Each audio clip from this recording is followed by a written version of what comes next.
Are you or a loved one disabled? Do you feel alone, lost, and confused as to how to win your Social Security case? If you're watching this video, it's probably because you have so many questions and you're desperately looking for the answers. Hi, my name is Avi Leibovic, and I'm the owner at Benefits for All and the lead attorney at Avi Leibovic Associates. Over the course of my 20-year career, I've overseen the processing and screening of over 500,000 disability cases, working with the largest hospitals, neighborhood clinics, primary care physicians, and even individuals who had no access to care at all. My strategies for how to win the case have made me one of the top experts in Social Security law in the entire nation. My life and my career were going great. And then one day it all came crashing down. It started first with some abdominal pains. And before I knew it, I'd been admitted to the hospital several times and I required multiple surgeries. I found myself unable to work and disabled and in desperate need of my own benefits. I understand exactly how you feel. I was in your shoes. And I'm going to take you through the process and help you and give you everything that I know so that you can win your case. I'm recovered and I'm back at work. And I have a newfound passion for helping disabled people because I myself have been there too. Call our office today for a free screening and to see how we can help you with your Social Security case. At the same time, enjoy these videos and webinars that we've prepared to help you understand how to win your Social Security case.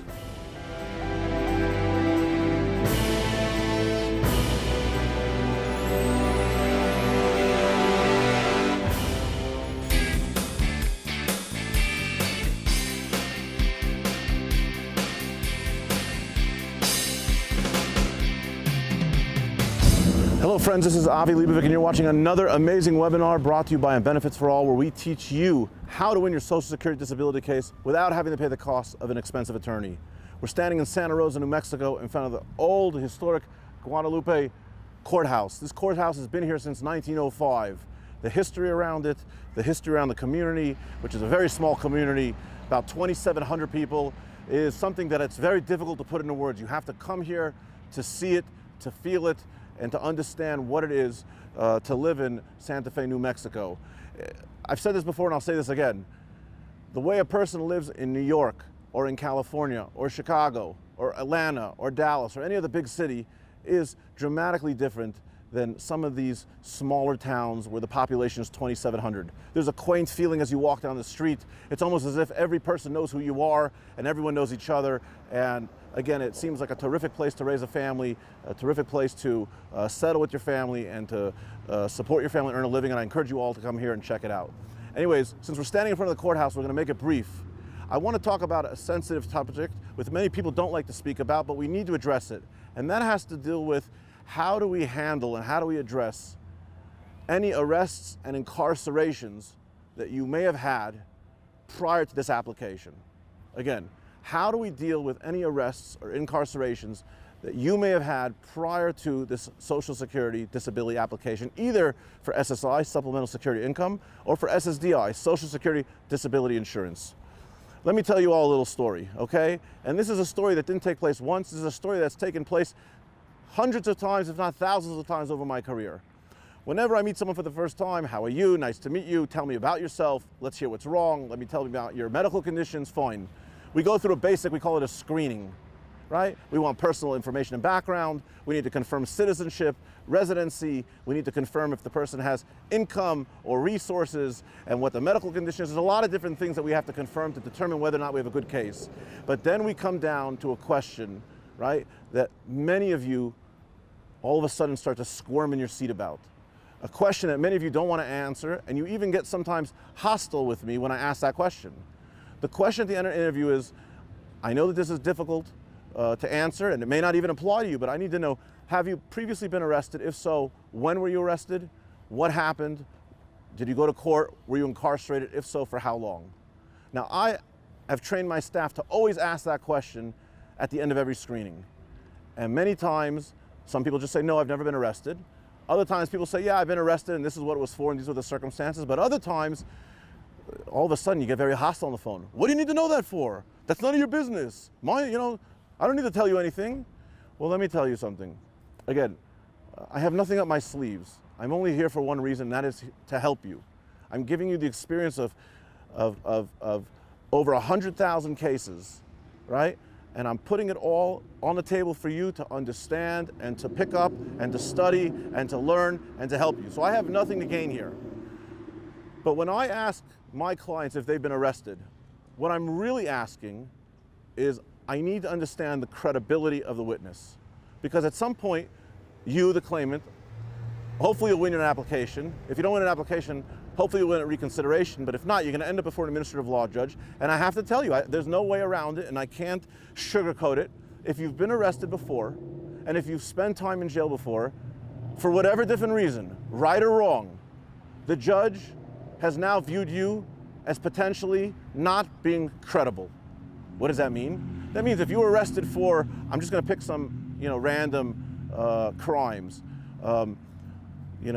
possession of drugs, distribution or selling of narcotics, drugs, burglary, robbery, right? Any other type of felony crime which often involves some type of firearm or some type of weapon that could result in bodily injury. Okay, if you've gotten in trouble for that, right or wrong, whether you did it, whether you didn't do it, whether you're your friend, whether you're in the wrong place at the wrong time, the judge doesn't care. And you know what? When you start talking about your medical condition, unfortunately, the judge looks at you as a liar. He looks at you as someone who he or she cannot trust.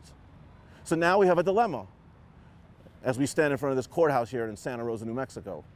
How do you go into your hearing and present testimony about your medical condition and about the pain that you're in and why you can't work, right? When the judge is going to look at you and he's going to say, I don't believe this person because they were in jail. And someone who's been in jail and someone who has a record is clearly not trustworthy, right? Obviously they're breaking the law, they're not trustworthy. So if I couldn't trust you then, I couldn't trust you now. And I'm not going to listen to your testimony. And you say to yourself, wait, that's not fair, I did my time.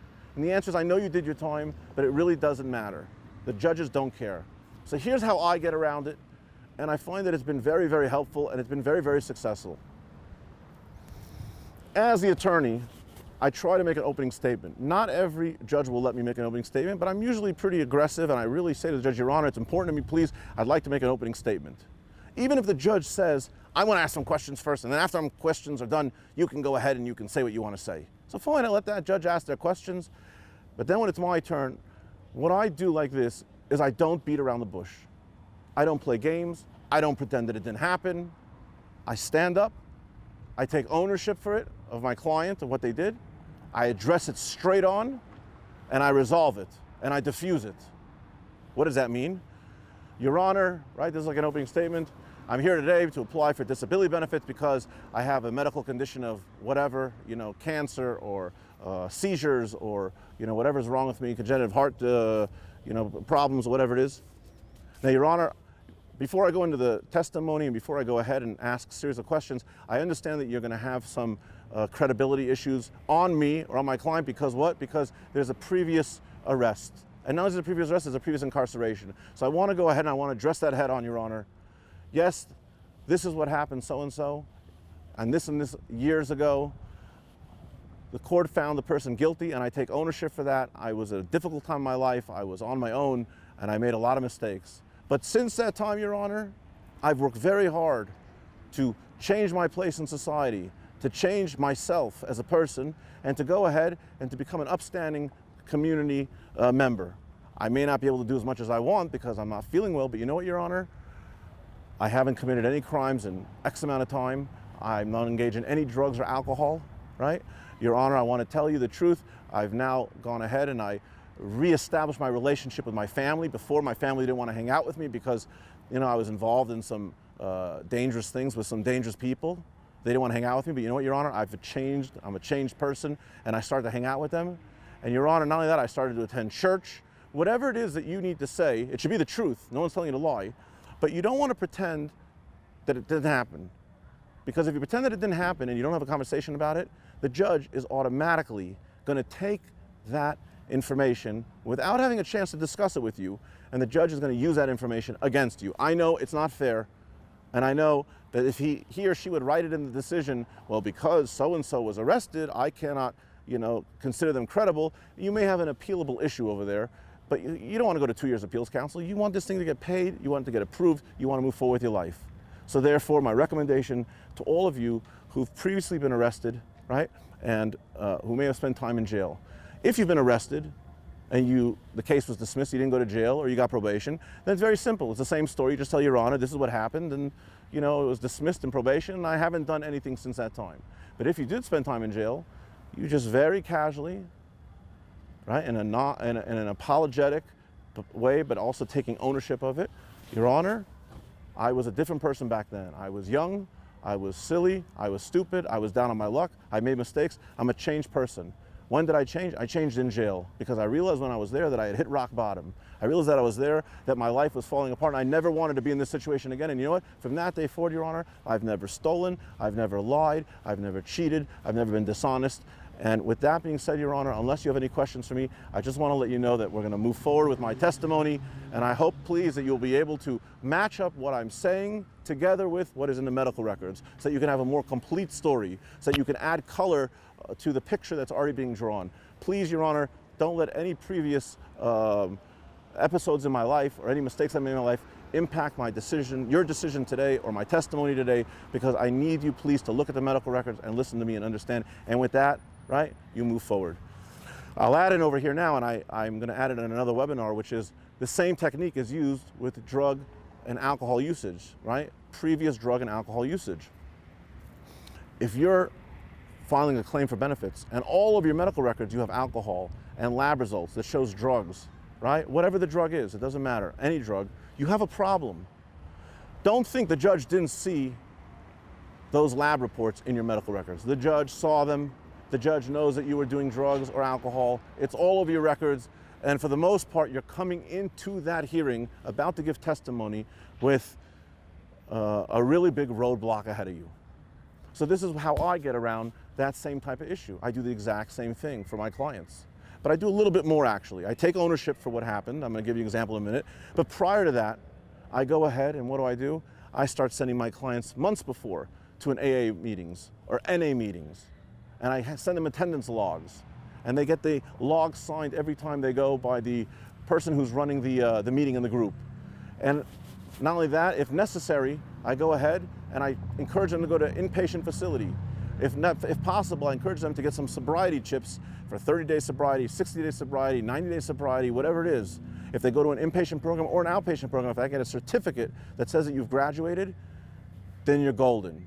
Because what happens now is you've taken a really bad situation, which is you and medical records filled with drugs and alcohol, which basically demolished your case, and you've stood up in court and you say, Your Honor, before I move forward in my testimony, I just want to address head on, so you can ask me any questions before we get anything else, that I'm aware that on several years ago in the older medical records, there may have been some labs which have shown some drug or alcohol, positive testings and indications for drug or alcohol. Your Honor, I am happy to say that I've been sober for whatever, 30 days, 60 days, 90 days, 6 months. Here's my sobriety chip.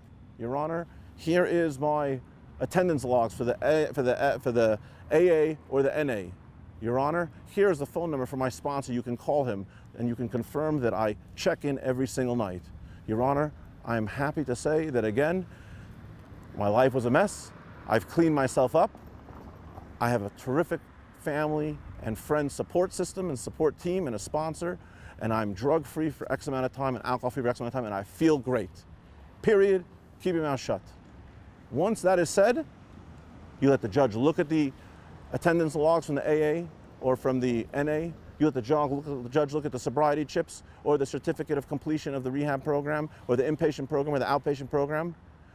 You let him offer him again if he wants to call your sponsor, if you need to get a letter from your sponsor to show that you're doing what you need to do, or maybe perhaps if you have a relationship with the clinical director of whatever rehab program you were doing, if you want to get a letter saying that you've been clean and you've been participating and that you're doing terrific. You do that, then you know what you've done? You have diffused, you have disarmed the bomb of your case. Whereas before, the bomb of your case was either the arrest or the incarceration or the drugs and the alcohol. You've diffused it, it's gone. I mean, it's still there. But you didn't pretend like it didn't happen. It happened, the judge knows it, you know it, and it's out on the table and it's discussed. And if the judge has any more questions, he or she will ask you. Now, when I've made that type of speech before, especially for the drugs and alcohol, in most cases, the judge will look at the claimant and he'll say to me, Mr. Leibovic, thank you very much. And he'll say, Mr. Claimant, let's just call him Joe Schmo, Mr. Schmo, I applaud you for your courage and for your strength for cleaning up your life. Thank you very much for being honest and telling me what your story was. Let's now move forward. I've never had a judge say to me, you know what? Even with the sobriety chips and even with the attendance logs and even with the certificates, I still don't believe you. It's never happened. It's never happened. Every time you've been able to show exactly what I told you, attendance sheets, certification, sobriety, logs, whatever it is, it's diffused and it's disarmed and it's done. The issue with the judge and the credibility, done. If you can get a letter from a pastor or a rabbi or a priest or someone, maybe another attorney or someone who you know who's an upstanding citizen, someone who's involved in government, to say that they know you for X amount of time and they're aware of your circumstances, that you had a rough early childhood or earlier years, but now you're a changed person, that's a letter of support. It helps. Does it have anything to do with your medical condition? Nothing at all. Nothing to do with the medical condition. Are you guaranteed to win your case? You're not guaranteed to win your case because it all comes down to your medical conditions. But you have diffused the bomb in the case.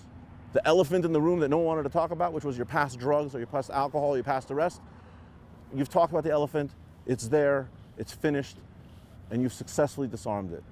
With that in mind, I remind everyone again, you can do this, you can represent yourself, and you're gonna do great. I'm teaching you, as you see, everything that you need to do, everything that I know, everything, all the arrows in my quiver, all the weapons in my arsenal, I'm giving them to you.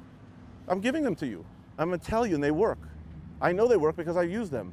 And I've trained, I had more than 20 attorneys working for me. They used them, and they worked. If you listen to these webinars, if you don't get nervous, if you break it down piece by piece, you will find that you can do this, provided that you're feeling well enough to do it. You know, so if you're not feeling well enough to do it, obviously that's a problem, but you will be able to do this, okay? Watch the webinars, learn them, study them. You don't have to memorize them. Have a familiarity with the process. Application, recon, hearing, right? Have a familiarity with the forms. The authorized representative form, 6096, the 827, the authorized to release medical records form, right? The 3441, the disability, whatever the form you need. Have a familiarity with the forms, and then have a familiarity with what? With timelines. I need to get this in within 60 days. I need to appeal this within 60 days, right? You're gonna be great. If you have any questions, you watch the webinar. If you've subscribed, you can download them. If you need to purchase one, then purchase one. Download it. You're gonna do terrific. I wanna help you. If our office can help you, if you feel that you've started and maybe you can't finish it on your own, give us a call. We'll give you a free screening. And you never know, we might be able to come down there and try to help you out wherever you're located within the country. My name is Avi Leibovic. I encourage you again, tell your friends, tell the people who need it, www and benefits for all. We are going to teach you how to win your Social Security case without having to pay the expensive costs of an attorney, okay? It's my agreement with you. It's my pledge to you. I will teach you everything, okay? You're going to do terrific. I know you can do it. I hope you feel well. Again, my name is Avi Leibovic, and I look forward to speaking with you soon. Thank you very much.